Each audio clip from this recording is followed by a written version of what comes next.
अस्सलामुअलैकुम नाजरीन हजरात, वीडियो को लाइक करें, चैनल को सब्सक्राइब करें और बेल आइकन को भी दबा दें ताकि आपको हमारी आने वाली वीडियो की नोटिफिकेशन मिले। रसूल सल्लल्लाहु अलैहि वसल्लम की जिंदगी हमारे सामने नमूना है।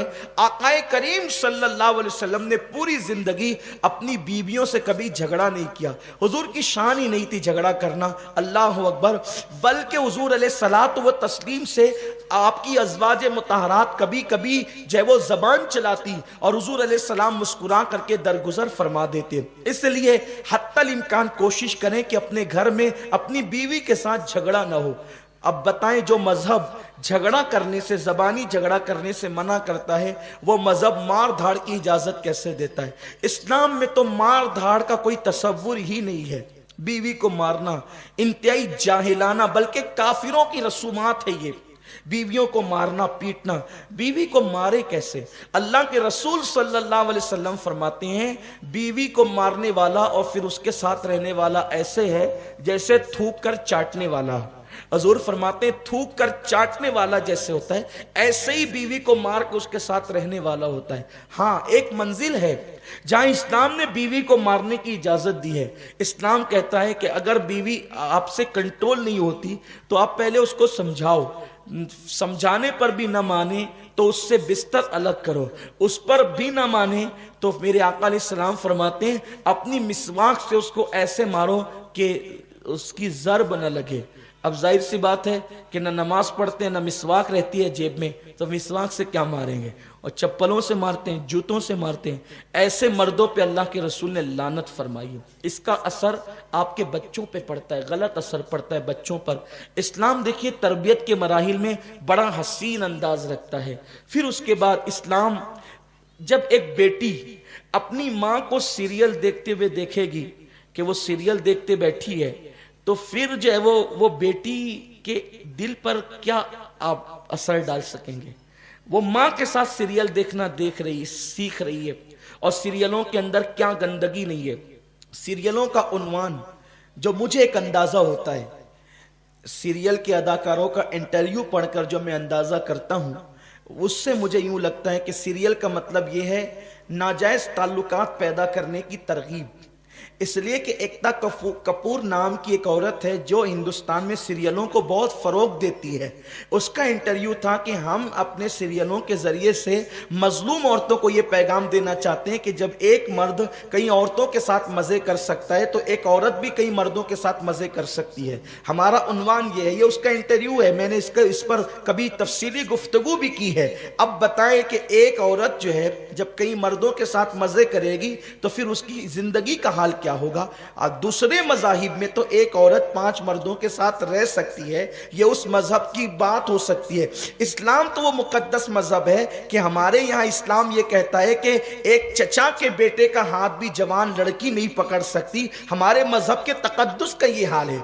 हमने बेटियों को सोने से ज्यादा, हीरे से ज्यादा, बल्कि कौम की हर दौलत से ज्यादा कीमती समझ रखा है।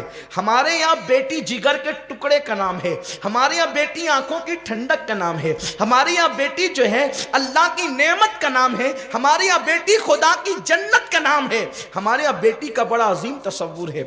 हम अपनी बेटियों को मर्दों के दरमियान रखना पसंद नहीं करते, बल्कि मेरे मजहब की तालीम तो ये है, अगर कोई नाबीना आकर के बैठ जाए तो औरत को कहा जाता है कि पर्दा करो।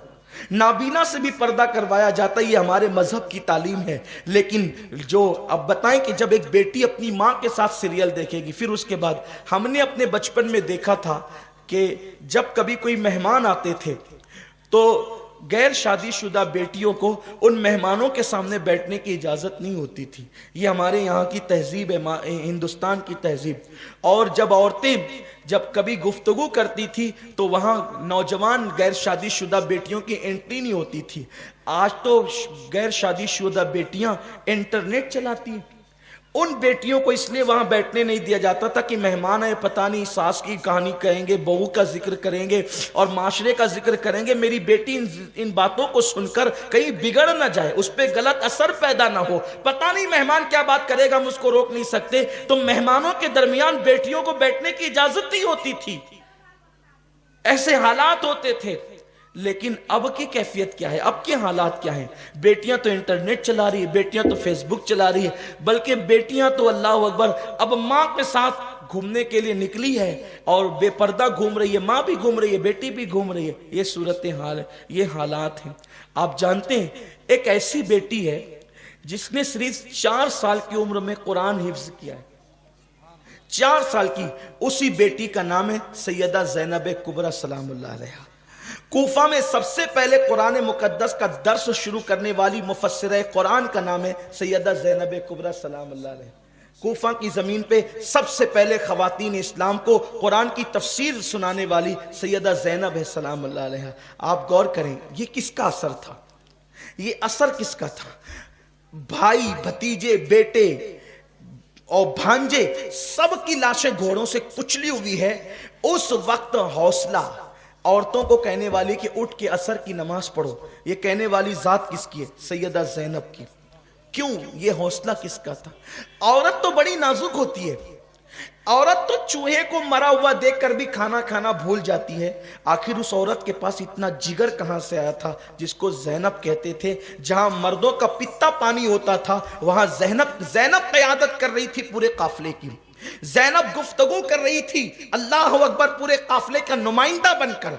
ज़ैनब सालारे काफिला बन करके जो है मदीने मुनव्वरा तक के पूरे काफिले को ला रही थी।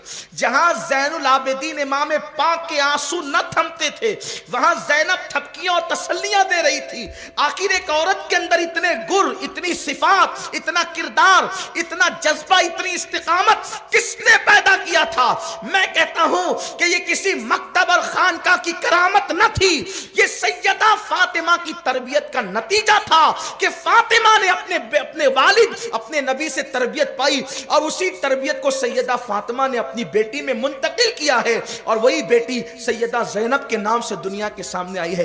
किरदार ज़ैनब इतना हसीन है कि सैयदा ज़ैनब कुबरा सलामुल्लाह अलैहा ने जहां मर्द की हिम्मत जवाब दे गई, वो काफिला देख करके मर्द रो पड़े, कई मर्द बेहोश हो गए, कुछ लोगों ने जाने दे दी रो रो कर, लेकिन सैयदा ज़ैनब का हौसला था कि वो पूरे काफिले को तसल्ली दे रही थी। ये मां की तरबियत का नतीजा था, मां की तरबियत का नतीजा था।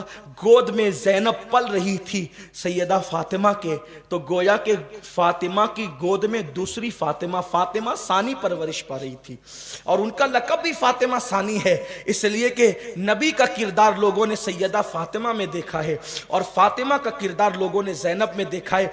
अगर ताइफ की वादियों के पत्थर पर मुस्तफ़ा जाने रहमत को सब्र करता हुआ देखना है तो कूफा की ज़मीन पर उसके बाजारों में ज़ैनब को चलता हुआ देख लो तो पता चलेगा कि वही ताइफ का अंदाज नबी ने फातिमा में मुंतकिल किया और फातिमा ने अपनी बेटी ज़ैनब में मुंतकिल फरमाया। आप नहीं देखते वहां पत्थर है, यहां गालियां हैं, वहां पर जो है वो शोर शराबा औबाश लड़कों का है, यहां भी औबाश लड़कों का शोर शराबा है।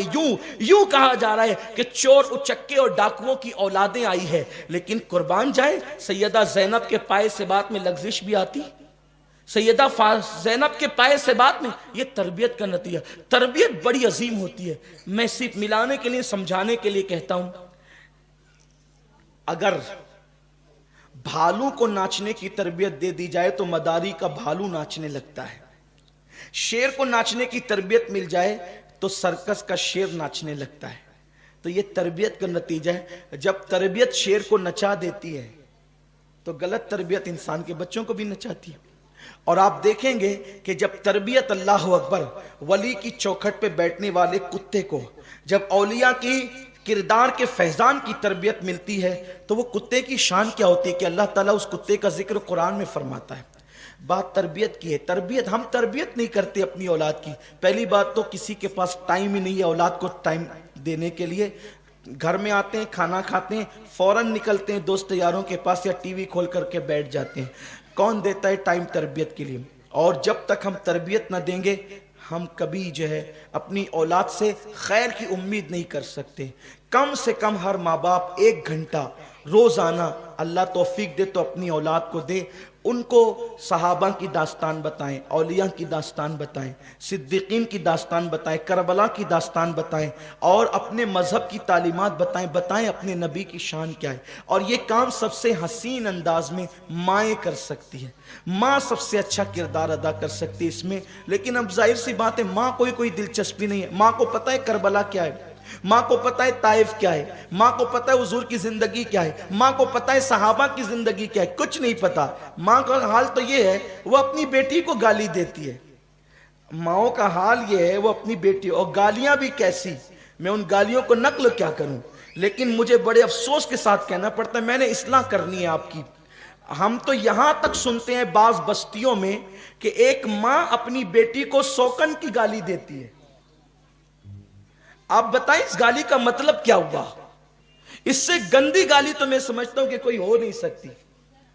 اور یہ کوئی بستیوں میں یہ کوئی عیب کی بات ہی نہیں ہے. بیٹی کو سوکن کہہ دینا کوئی عیب کی بات ہی نہیں. آپ نے بیٹی کو کیا گالی دی؟ جب ماں اپنی بیٹی کو سوکن کہے گی گالی کے طور پر, اس بیٹی کا پہلی بات تو اسے پتہ ہی نہیں ہے کہ اس گالی کا مطلب کیا ہو. اس گالی کا مطلب یہ ہوا کہ وہ اپنی باپ کی بیوی بن گئی. یہ گالی ہے, اور باضابطہ ہمارے سماج میں دی جاتی ہے. میں نے ان گالیوں کو بستیوں میں اپنے کانوں سے سنا ہے, اس لیے میں بطور مجبوری آج یہ بات کہنے پر یہاں مجبور ہوں. اس ماں کو تو یہ گالی دینے سے پہلے مر جانا چاہیے تھا جو اپنی بیٹی کو اتنی گندی گالی دے رہی ہے. جہالت کی بھی حد ہوتی ہے, انتہا ہوتی ہے. اسی لیے اسلام کہتا ہے کہ جاہل عورتوں سے نکاح مت کرو, دیندار عورتوں سے نکاح کرو.